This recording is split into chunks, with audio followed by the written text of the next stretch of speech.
Hi, I'm Maddie, and I'm here to talk to you about emetophobia. I'm sure you know what it is, but since most people don't, let me explain. Emesis, comes from ancient Greek and means vomit or I vomit.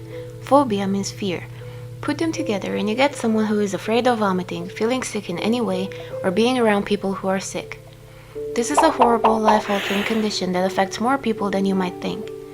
Studies show that around 7% of women and 3% of men suffer from emetophobia. That amounts to around 350 million people worldwide. Can you even imagine that number? Why am I talking to you about this? Because I too have been suffering with emetophobia for years and years. Now, I'm only 22, I'm a wee little baby, so years and years is basically my whole life, right? Well, no. When I was younger, I was fortunate enough to be able to travel a lot to many different places. I loved it. I loved the cultures, the languages, and everything I learned along the way. Of course I was sick sometimes, as we all are, and of course I didn't like it. No one likes being sick. But my fear consisted of some minutes, maybe even hours before and after being sick. That was it. Today, however, my fear is taking over my life. I use the term life loosely because there isn't much of it, to be honest. I mostly stay at home, alone, because that's how I feel safe. I don't eat in public, I don't travel, I throw away food after a couple of days, which is very wasteful. I don't use public transportation, which affects the environment. I rarely tolerate big gatherings like concerts, the theater, the cinema. It even affects my education because being stuck in a classroom for hours is terrifying. This is only the tip of the iceberg, but I hope you can see just how gruesome and life-altering this condition really is. It's a sad life. It's basically year-long self-imposed quarantine. This phobia is different than most because the trigger comes from within the body, so you cannot escape it. You end up avoiding everything and always preparing for the worst, popping way more pills than needed, carrying plastic bags everywhere you go, and even avoiding or ruining your relationships with people because of how scared you are. And many people do this. Why am I telling you all of this? Because you can help. I am a university graduate with a bachelor's degree in programming. I decided to continue my education to at least a master's level because I wanted to help people like me.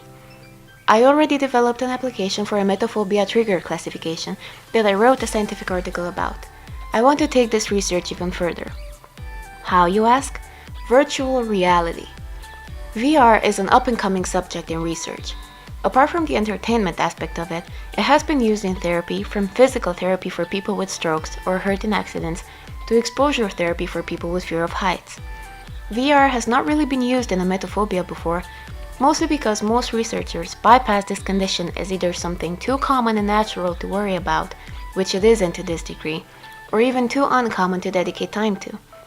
I believe that my project will help many people get back control over their lives. It will include very gradual exposure, cognitive behavioral therapy, relaxation techniques for when it gets too intense, and constant checking and validation that everything is going according to plan. I, as well as my teachers, believe this is a revolutionary product for people with emetophobia. I have already asked people online, and many of them would participate in a study focusing on VR and emetophobia, if they had the resources. The resources basically include a VR headset and some time weekly. It doesn't sound like a lot, so why not provide it for them? The purpose of this video is to ask you for your help. If you, your university, your company, or someone you know has a VR headset, contact me and let's collaborate on this study. Let's turn this into an international collaboration with the purpose of developing a product that helps as many people as possible, quickly, safely, with lifetime-lasting results. Let's write these results in a scientific article to let everyone know what we've achieved together.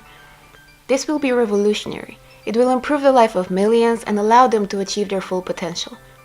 Who knows, maybe the next Newton, Martin Luther King Jr., Marie Curie is hiding inside fearful, just waiting and hoping to have the help they need to change the world. I'm all in. Are you?